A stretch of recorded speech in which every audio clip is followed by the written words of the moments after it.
450 కిలోమీటర్లు కాలినడకన నడిచిన పులి. విన్న వెంటనే ఆశ్చర్యం కలిగించే ఈ వార్త ఇప్పుడు వైరల్గా మారింది. మహారాష్ట్ర నుంచి ప్రారంభమై ఆదిలాబాద్ అడవుల మీదుగా సాగిన ఈ మహాయాత్ర ఇప్పుడు అటవీ విభాగంలో చర్చనీయాంశమైంది. పులులు సాధారణంగా తమ పరిసర అడవుల్లోనే సంచరిస్తాయి. వేటలో భాగంగా కొన్నిసార్లు పక్కనే ఉన్న అడవులకు వెళ్తుంటాయి. కానీ ఇంత దూరం 450 కిలోమీటర్ల ప్రయాణం అంటే సాధారణం కాదు.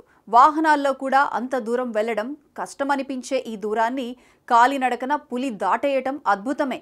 మహారాష్ట్రలోని యవత్మాల్ జిల్లా తిప్పేశ్వరం టైగర్ రిజర్వ్ నుంచి ఈ పెద్ద పులి తన యాత్ర మొదలుపెట్టింది. దారుశివ జిల్లా ఆదిలాబాద్ అడవులను దాటి ఏడ్సి రామలింగ అభయారణ్యానికి చేరుకుంది. ఈ ప్రయాణంలో ఎలాంటి ఆహార సమస్యలు లేకుండా అడవి మార్గంలోనే సంచరిస్తూ తన గమ్యానికి చేరుకోవడం ప్రత్యేకంగా మారింది. అటవీ అధికారులు చెబుతున్నదేమిటంటే ఈ పులి వయస్సు 3 సంవత్సరాలు. ఇది మగపులి. అడవిలోని కెమెరాల ట్రాకింగ్ ఫుటేజ్ల ఆధారంగా ఇది తిప్పేశ్వరం నుంచి వచ్చిన పులి అని నిర్ధారించారు. పులి రాకతో ఏడ్సి రామలింగ అభయారణ్యంలో జవసత్వం పెరిగింది. ఇక స్థానికులు, అటవీ అధికారులు ఆనందం వ్యక్తం చేస్తున్నారు. ఏడ్సి రామలింగ అభయారణ్యంలో ఉన్న శివాలయం పేరు మీద పులికి రామలింగ పులి అని పేరు పెట్టారు.